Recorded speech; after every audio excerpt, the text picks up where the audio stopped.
Hello दोस्तों, welcome to my channel tips from Ajay. दोस्तों, सबसे पहले सभी भारतवासियों को बहुत बहुत बधाई। भारत ने अंडर 19 क्रिकेट वर्ल्ड कप जीत चुका है। दोस्तों, मुंबई मेट्रोपॉलिटन रीजन यानी एमएमआर आज भारत के सबसे तेज़ी से विकसित होते शहरी क्षेत्रों में से एक बन चुका है। केंद्र और राज्य सरकार द्वारा किए जा रहे हैं हजारों करोड़ रुपए के इंफ्रास्ट्रक्चर निवेश, मेगा कनेक्टिविटी प्रोजेक्ट्स और औद्योगिक विस्तार योजनाओं के चलते ये क्षेत्र आने वाले वर्षों में एक वैश्विक आर्थिक हब के रूप में उभरने की ओर अग्रसर है।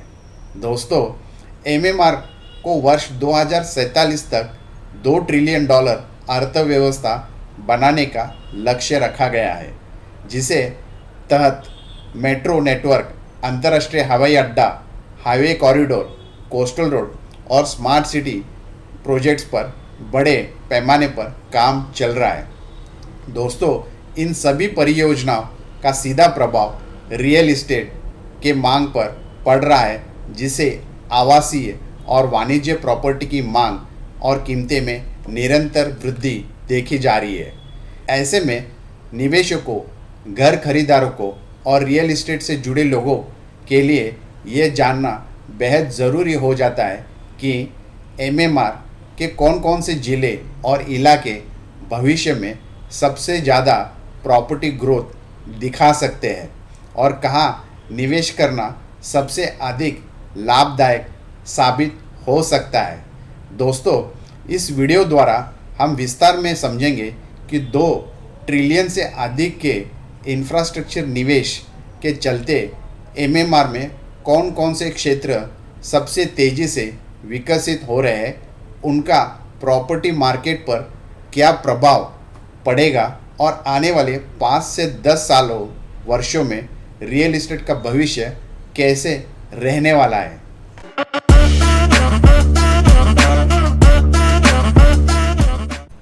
तो दोस्तों, मुंबई का कुल आर्थिक और इंफ्रास्ट्रक्चर लक्ष्य अगर हम देखते हैं तो मुंबई मेट्रोपॉलिटन रीजन को 2047 तक USD 1.2 से लेके 1.5 ट्रिलियन, लगभग 100+ लाख करोड़ का अर्थव्यवस्था वाले विश्व स्तर के शहर के रूप में विकसित करने का लक्ष्य रखा गया है। इसमें भारी विनिवेश के साथ रोजगार, औद्योगिक और सेवा क्षेत्र का विस्तार शामिल होगा। MMRDA ने 2026 के वर्ल्ड इकोनॉमिक फोरम में अलग अलग MOU पर 8.7 ट्रिलियन से अधिक निवेश पर साइन किए हैं, जो लॉजिस्टिक, औद्योगिक पार्क, हाई स्ट्रीट बिजनेस और डेटा इनोवेशन हब जैसे बड़े प्रोजेक्ट्स के लिए है। ये बड़े निवेश सीधे रियल एस्टेट, वाणिज्य, आवासीय प्रॉपर्टी से मूल्य में वृद्धि करने वाले हैं। अब देखते हैं कि मुख्य इंफ्रास्ट्रक्चर प्रोजेक्ट एमएमआर में क्या है। तो दोस्तों, यहाँ कुछ प्रमुख प्रोजेक्ट जिनसे प्रॉपर्टी विकास को बड़ा बल मिलेगा। तो पहला है मेट्रो नेटवर्क विस्तार। कई मेट्रो लाइंस विस्तार में है, जैसे लाइन 6, लाइन 4 आदि, जो उपनगरों को मुंबई के केंद्र से जोड़ेंगे। इससे कम्यूटिंग आसान होगा और प्रॉपर्टी की मांग बढ़ेगी। दूसरा है नवी मुंबई इंटरनेशनल एयरपोर्ट। एयरपोर्ट से जुड़ी रिहायशी और वाणिज्य विकास के कारण पनवेल, उल्वे, द्रोणागिरी जैसे इलाकों में विशेष उछाल देखा जा रहा है। तीसरा है गोरेगांव मुलुंड लिंक रोड और अन्य हाईवे प्रोजेक्ट्स। मुंबई के पूर्व पश्चिम कनेक्टिविटी को बेहतर बनाते हुए सबअर्बन्स के रियल एस्टेट का ये प्रोत्साहन है।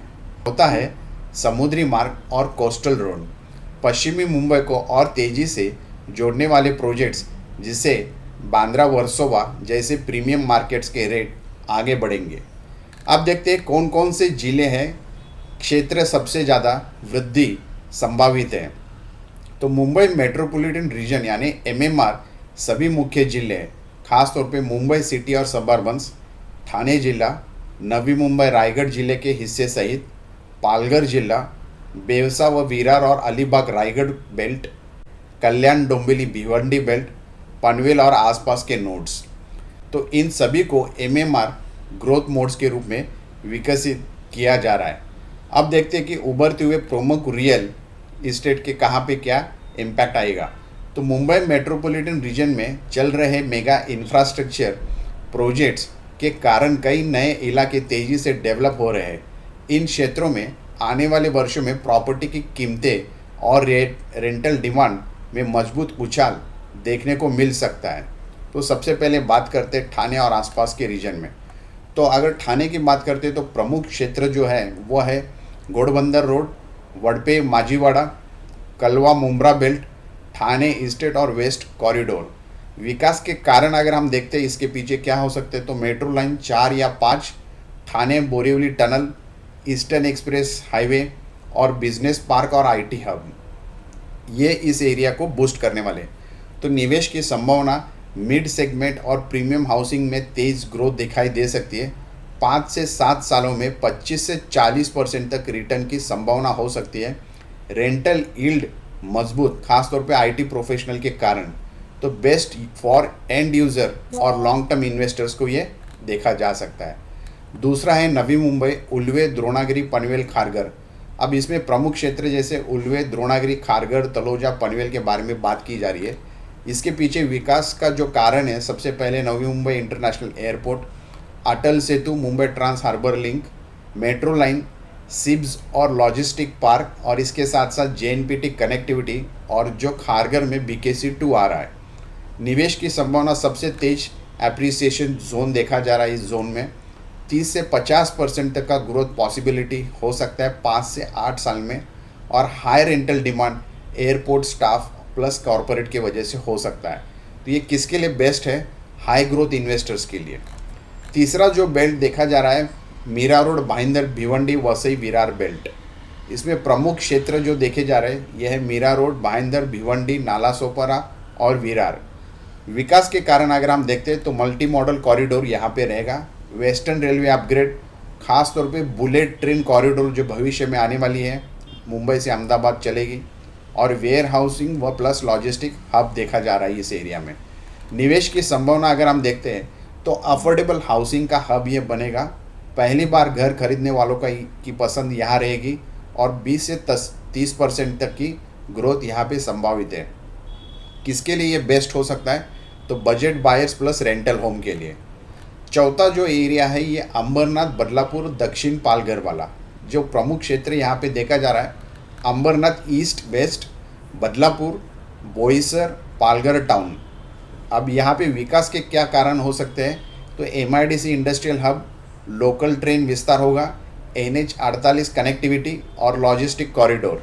निवेश की संभावना अगर हम देखते हैं तो लो एंट्री कॉस्ट, भविष्य में हाई स्पीड अपसाइड होगा यहाँ पे, और तीसरी है 25 से 35% तक का लॉन्ग टर्म ग्रोथ यहाँ पे देखा जा सकता है। किसके लिए ये बेस्ट है? तो ये long term plus low budget investor के लिए। कुछ हद तक यहाँ पे हम लोग ये भी देख सकते हैं कि बुलेट ट्रेन का जो विरार में भी एक स्टेशन का जो प्रपोजल है उसका भी बेनिफिट इस बेल्ट में देखा जा सकता है। अब जो पांचवा जो एरिया है ये दक्षिण मुंबई, बांद्रा कुर्ला कॉरिडोर है।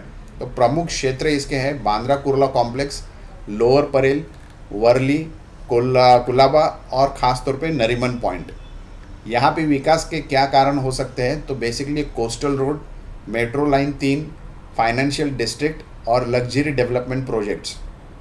निवेश की संभावना अगर हम देखते हैं तो स्थिर और सुरक्षित निवेश, हाई रेंटल यील्ड रहेगा और कैपिटल प्रोटेक्शन प्लस प्रेस्टीज, इस निवेश में संभावना देखी जाती है।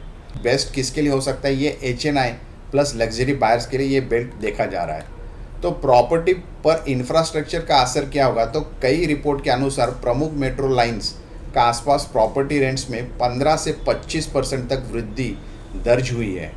एयरपोर्ट और मेट्रो कॉम्बिनेशन से पनवेल, उल्वे, खारघर क्षेत्रों में 20% से ऊपर की रेट वृद्धि देखने को मिली है। अगर हम देखते हैं कि अगले 5 से 10 साल का रियल इस्टेट का उद्दिष्ट क्या होगा, तो उसमें MMR का विस्तार नए ग्रोथ नोड्स के साथ होगा। नए कॉरिडोर और वर्टिकल डेवलपमेंट यहाँ दिखाई देगी। प्रॉपर्टी रेट्स में दीर्घकालीन वृद्धि यहाँ पे देख सकते हैं, और रेंटल डिमांड में उछाल। तो कुल मिलाकर MMR आने वाले वर्षों में 2 ट्रिलियन से बड़े निवेश और इंफ्रास्ट्रक्चर पूरे प्रोजेक्ट्स के कारण भारत के सबसे तेज़ी से विकसित होने रियल इस्टेट मार्केट में से एक बन रहा है। तो दोस्तों, अगर हम इसको समराइज या कंक्लूजन में देखते हैं तो एमएमआर का बजट और व्यापक प्रोजेक्ट्स निवेशों के लिए मजबूत संकेत है। खास तौर पे ठाणे, नवी मुंबई, पालघर, भिवंडी, मीरा रोड, पनवेल और जैसे जिलों में प्रॉपर्टी ग्रोथ बहुत तेज़ी से आगे हो रही है या बढ़ रही है। कनेक्टिविटी, मेट्रो, हाईवेज, एयरपोर्ट के कारण उनका डेवलपमेंट और कीमतों में उछाल सबसे ऊपर रहने वाला है। तो दोस्तों, उम्मीद करते हैं कि आपने इस वीडियो द्वारा एमएमआर का जो विज़न रखा गया है 2047 तक, उसके बारे में डिटेल अपडेट ली होगी या इन्फॉर्मेशन जाना होगा। तो उम्मीद करते हैं कि आपको ये वीडियो अच्छा लगा होगा। अगर वीडियो अच्छा लगा है तो सब्सक्राइब करिए, शेयर करिए, ताकि ऐसे इंटरेस्टिंग टॉपिक के साथ हम आपको टाइम टू टाइम अपडेट करते रहे। Thank you so much. Take care of yourself and your family. Thank you.